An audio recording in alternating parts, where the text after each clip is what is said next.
নমস্কাৰ, অধ্যয়ন কক্ষলৈ আপোনাক স্বাগতম জনাইছোঁ। এই চেনেলটোৰ যোগেদি মই বিভিন্ন ইংৰাজী ভাষাৰ গ্ৰন্থৰ অসমীয়া সাৰাংশ আগবঢ়াম। আজি মই যিখন কিতাপ হাতত লৈছোঁ, সেই কিতাপখনৰ নামটো হৈছে মেজিক অফ থিংকিং বিগ। লিখক ডেভিড জে স্ৱাৰ্টজ। কিতাপখনৰ নামটোতে আপুনি গম পাইছে কিমান সুন্দৰ কিতাপ হ'ব পাৰে, মেজিক অফ থিংকিং বিগ।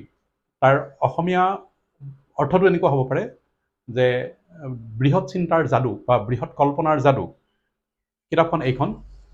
এই কিতাপখনৰ যোগেদি আপুনি কিন্তু কিছুমান ধাৰণা সলনি কৰিব পাৰিব যে আমি সৰুতে কি শুনিছিলোঁ যে আঁঠুৱা চাই ঠেং মেলিবা, সকলো কাম আমাৰ দ্বাৰা সম্ভৱ নহয়, এনেকুৱা ধৰণৰ কথাবিলাক কিন্তু এই কিতাপখনৰ যোগেদি আপুনি সলনি কৰিব পাৰিব আপোনাৰ ধাৰণাটো। আৰু মই ভাবোঁ এই কিতাপখন সকলোৱে পঢ়াটো উচিত, আৰু যদি পঢ়িবলৈ সময় নাথাকে সেইকাৰণে এই চেনেলটোৰ যোগেদি আপুনি উপকৃত হ'ব বুলি ভাবোঁ। আশা কৰোঁ সকলোৱে চেনেলটো ছাবস্ক্ৰাইব কৰিব আৰু ভিডিঅ'টো ভাল লাগিলে আনলৈ শ্বেয়াৰ কৰিব। কিতাপখনত মুঠ 13টা অধ্যায় আছে, তাৰোপৰি এটা খুব সুন্দৰ পাতনি আছে। পাতনিটোত লিখকে তেওঁ কি পটভূমিত কিতাপখন লিখিবলগীয়া হৈছিল বা কিতাপখন লিখিবলৈ অনুপ্ৰাণিত হৈছিল, এই কথাটো খুব সুন্দৰকৈ লিখা আছে। মই প্ৰতিটো অধ্যায়ৰ লগতে পাতনিৰ বিষয়েও সাৰাংশ কৈ দিম। পাতনিটো লিখকে এটা খুব সুন্দৰ কাহিনীৰে আৰম্ভ কৰিছে।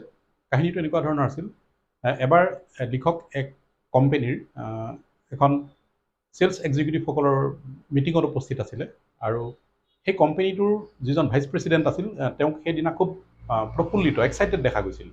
কাৰণ আছিল সেইদিনা কোম্পানীটোৰ এনুৱেল চেলছ মিটিং, আৰু ভাইচ প্ৰেচিডেণ্টৰ লগত সেইদিনা আছিল কেইজনমান বচা চেলছ এক্সিকিউটিভ, আৰু তাৰ মাজৰ এজন বিশেষ ব্যক্তি আছিল যাৰ নাম আছিল হেৰি। আৰু এই হেৰিক লৈ পেলাই কাহিনীটো আৰম্ভ হৈছিল। হেৰিয়ে কি কৰিছিল, সেই বছৰ 5 গুণতকৈ বেছি ইনকাম কৰিছিল বাকীসকলতকৈ।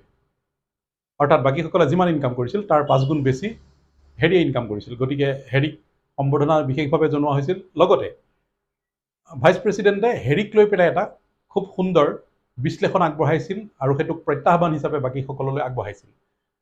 কেনেকুৱা আছিল বিশ্লেষণটো? এনেকুৱা আগবঢ়াইছিল ভাইচ প্ৰেচিডেণ্টে যে আপোনালোকে হেৰিক একবাৰ লক্ষ্য কৰকচোন, হেৰিৰ এনেকুৱা কি বস্তু বেছি আছে যিটো আপোনালোকৰ কম আছে, যাৰ কাৰণে হেৰিয়ে এইবাৰ আপোনালোকতকৈ 5 গুণতকৈ অধিক ইনকাম কৰি দেখুৱাইছে। তেতিয়া ভাইচ প্ৰেচিডেণ্টে বাকীসকলক প্ৰশ্ন কৰিছে যে হেৰিয়ে যে আপোনালোকতকৈ 5 গুণ বেছি ইনকাম কৰিছে, তাৰ মানে কি হেৰি আপোনালোকতকৈ 5 গুণ বেছি স্মাৰ্ট নেকি? উত্তৰ হিচাপে ভাইচ প্ৰেচিডেণ্টে কৈছে যে তেওঁলোকৰ ব্যক্তিগত অনুসন্ধানত গম পোৱা গৈছে যে হেৰি কোনো প্ৰকাৰে তেওঁলোকতকৈ বেছি স্মাৰ্ট নহয়, তেওঁলোকৰ সমানেই এভাৰেজ হিচাপত স্মাৰ্ট আছিল। তেনেহ'লে কি হেৰিয়ে তেওঁলোকতকৈ বেছি পৰিশ্ৰম কৰিছিল নেকি, 5 গুণ বেছি কৰিছিল নেকি? উত্তৰত কৈছে নহয়, বৰঞ্চ হেৰিয়ে সেইবাৰ বেছিকৈ ছুটিহে লৈছিল। তাৰমানে তেওঁলোকতকৈ কম পৰিশ্ৰমহে কৰা দেখা গৈছিল। কি হেৰিৰ এখন বেছি ভাল কৰ্মক্ষেত্ৰ আছিল নেকি? উত্তৰত ভাইচ প্ৰেচিডেণ্টে আকৌ কৈছে যে নহয়, হেৰিয়ে তেওঁলোকৰ দৰে সাধাৰণ এখন কৰ্মক্ষেত্ৰতেই কাম কৰিছিল। তেনেহ'লে কি হেৰিৰ বেছি শিক্ষিত আছিল, নাইবা তেওঁৰ বেছি ভাল স্বাস্থ্য আছিল নেকি? উত্তৰত কৈছে যে নাই, সেইটোও নহয়, হেৰি বাকীসকলৰ দৰেই সাধাৰণ শিক্ষিত আছিল আৰু সাধাৰণভাৱে স্বাস্থ্যটোও আছিল। তেন্তে কি বেছি আছিল হেৰি আৰু বাকীসকলৰ মাজত? ইয়াৰ উত্তৰ হিচাপে ভাইচ প্ৰেচিডেণ্টে নিজেই কৈছিল যে অন্য পাৰ্থক্য একো নাছিল।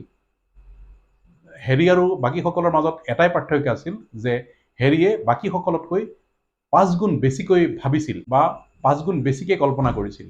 অৰ্থাৎ ছাকচেছ মানুহৰ মগজুৰ আকাৰৰ দ্বাৰা নিৰ্ণীত নহয়, ই নিৰ্ণয় হয় মানুহৰ চিন্তা বা কল্পনাৰ আকাৰৰ দ্বাৰা। তাৰ পাছত লিখকে তেওঁৰ নিজা মতামত দাঙি ধৰিছে এনেদৰে যে বহু কেছ হিষ্ট্ৰী অধ্যয়ন কৰাৰ পিছত এইটো প্ৰমাণিত হৈছে যে মানুহৰ বেংক পাছবুকৰ আকাৰ, সুখৰ আকাৰ, সাধাৰণ আত্মসন্তুষ্টিৰ আকাৰ আদিবোৰ নিৰ্ভৰ কৰে মানুহৰ কল্পনা বা চিন্তা শক্তিৰ আকাৰৰ ওপৰত। বৃহৎ কল্পনাৰ এক যাদুকৰী শক্তি আছে। লিখকে আকৌ কৈছে যে যদি বৃহৎ কল্পনা কৰিলেই আমি বিচৰা সকলো বস্তু পাব পাৰোঁ, তেনেহ'লে সকলোৱে এই কল্পনা নকৰে কিয়? উত্তৰত আকৌ লিখকে কৈছে যে আমি সকলোৱে আমি জনাতকৈও বেছি পৰিমাণে আমাৰ পাৰিপাৰ্শ্বিক কল্পনা, চিন্তা বা ভাৱনাৰ দ্বাৰা প্ৰভাৱিত ফচল। এই চিন্তা বা কল্পনাবোৰৰ বেছিভাগ চিন্তা বা কল্পনাই ডাঙৰ নহয়, সৰু চিন্তা বা কল্পনা। আপোনাৰ চাৰিওফালে থকা পৰিৱেশে আপোনাক সদায় তললৈ অৰ্থাৎ দ্বিতীয় শ্ৰেণীলৈ টানি আনিবলৈ চেষ্টা কৰি থাকে। বৃহৎ কল্পনাৰ যাদুকৰী শক্তিৰ ক্ষেত্ৰত লিখকে 3জন প্ৰখ্যাত লোকৰ উদ্ধৃতি উল্লেখ কৰিছে এনেদৰে।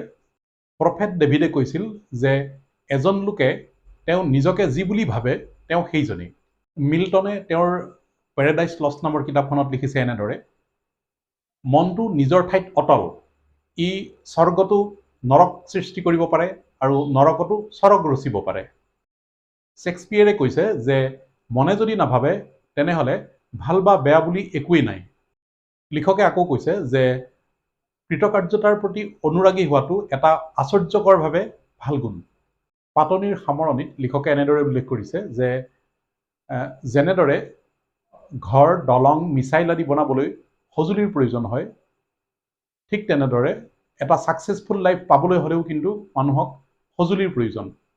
আৰু এই ক্ষেত্ৰত এনেধৰণৰ কিতাপে আপোনাক সঁজুলিৰ দৰে কাম কৰিব পাৰে।